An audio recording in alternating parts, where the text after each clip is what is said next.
ને પ્રેમ કરનારા અનેક ભક્તો છે, અનેક પ્રકારથી પ્રેમ કરે છે, પણ પ્રેમની પણ એક અવસ્થા હોય છે. પ્રેમ છે બધાને હોય, કોઈ મને ઠાકોરજીમાં પ્રેમ છે, પણ એ કઈ અવસ્થાનો પ્રેમ છે એના પરથી નક્કી થાય ઠાકોરજી કેવા પ્રકારની કૃપા કરશે. પ્રેમમાં બહુ જ મહત્વનું છે માધ્યમ. કોની કાની, કોની આડી, કોના આશીર્વાદ થી આ પ્રેમ પ્રગટ્યો છે. જો આંબા ઘણી જગ્યાએ ઉગે છે, આપણે કે અરે રત્નાગીરી હાપુસ મળે તો મજા આવે. હાપુસ તો ઘણા હોય છે, મહત્વનું બીજ છે.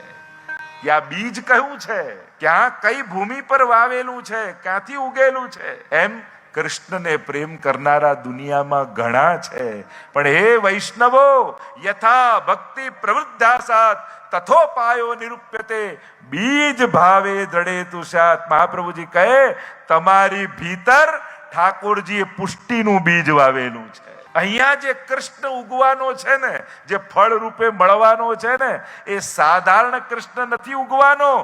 સ્વયં સ્વામીજીના હૃદયની નિકુંજમાં જે રમણ કરે છે એ નિકુંજ નાયક શ્રીનાથજી બાબા તમને મળવાનો છે. જે બીજ છે એ જ ફળ રૂપે ઉગવાનું છે. એટલે હાપુસ તો ઘણી જગ્યાએ ઉગતા હોય, ભક્તિ તો ઘણી જગ્યાએ થતી હોય, પણ તમારું જે બીજ છે એ કોઈ વિશેષ ફળ ઉગાડવાનું છે.